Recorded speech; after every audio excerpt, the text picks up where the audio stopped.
sini saya ingin menjelaskan tentang siklus akuntansi perusahaan dagang.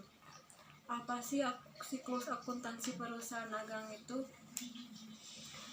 Siklus akuntansi perusahaan dagang adalah proses membuat laporan keuangan perusahaan dagang pada suatu periode tertentu. Pada umumnya, siklus akuntansi perusahaan dagang selalu dimulai dari transaksi sampai pada pembuatan laporan keuangan perusahaan yang dilanjutkan dengan adanya saldo yang ditutup dengan jurnal penutup sampai pada jurnal pembalik. 1. Mencatat transaksi di jurnal umum. Mencatat semua transaksi di jurnal umum adalah langkah pertama dalam siklus akuntansi dan digunakan untuk mencatat semua transaksi bisnis dan peristiwa dalam sistem akuntansi. Ketika peristiwa bisnis terjadi sepanjang periode akuntansi, entry jurnal dicatat dalam jurnal umum untuk menunjukkan bagaimana peristiwa tersebut berubah dalam persamaan akuntansi. Misalnya, ketika perusahaan membelanjakan cash untuk membeli kendaraan baru, akun cash berkurang atau dikreditkan dan akun kendaraan bertambah atau didebit. 2. Mencatat di buku besar pembantu. Setelah entry jurnal dibuat dalam jurnal umum, selanjutnya entry ini harus diposting dan ditransfer ke akun buku besar. Ini adalah langkah kedua dalam siklus akuntansi perusahaan dagang. Tujuan penjurnalan adalah untuk mencatat perubahan dalam persamaan akuntansi yang disebabkan oleh peristiwa bisnis. Akun buku besar mengategorikan perubahan atau debit dan kredit ini ke dalam akun tertentu, sehingga manajemen dapat memiliki informasi yang berguna untuk tujuan penganggaran dan kinerja. 3. Membuat neraca saldo belum disesuaikan.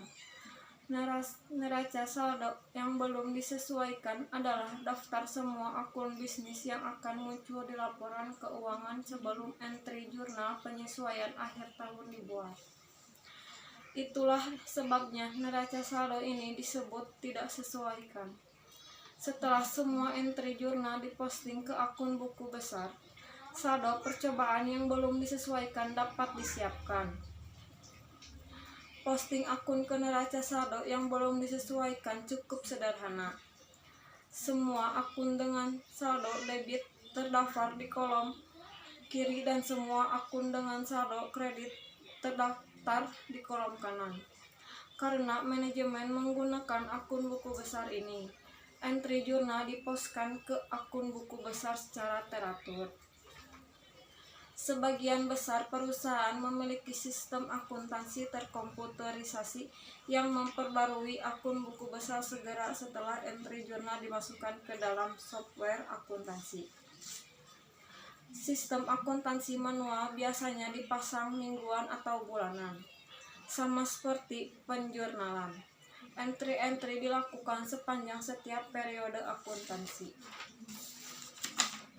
4. Jurnal penyesuaian. Jurnal penyesuaian adalah entry jurnal yang dibuat pada akhir periode untuk mengoreksi akun sebelum laporan keuangan disusun. Ini adalah langkah keempat dalam siklus akuntansi. Ada 3 jenis entry jurnal penyesuaian sebagai berikut. Yang pertama, pembayaran di muka.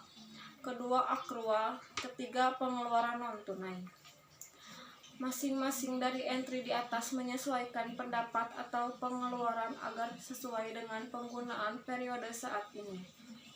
Konsep ini didasarkan pada prinsip periode waktu yang menyatakan bahwa catatan dan aktivitas akuntansi dapat dibagi menjadi periode waktu yang terpisah. 5. Neraca saldo telah disesuaikan. Neraca saldo setelah penyesuaian adalah daftar semua akun perusahaan yang akan muncul pada laporan keuangan setelah jurnal. Penyesuaian adalah langkah kelima dalam siklus akuntansi dalam perusahaan dagang, merupakan langkah terakhir sebelum laporan keuangan dapat diproduksi. Ada 2 cara utama untuk menyiapkan neraca saldo yang disesuaikan. Kedua cara ini bermanfaat tergantung pada situs perusahaan dan bagian akun yang digunakan. Anda dapat memposting akun ke saldo setelah penyesuaian menggunakan metode yang sama yang digunakan dalam membuat saldo percobaan yang tidak disesuaikan. Saldo akun diambil dari akun buku besar dan ada pada neraca saldo yang belum disesuaikan. Mungkin cukup sekian apa yang saya sampaikan, kurang lebihnya saya mohon maaf. Wassalamualaikum warahmatullahi wabarakatuh.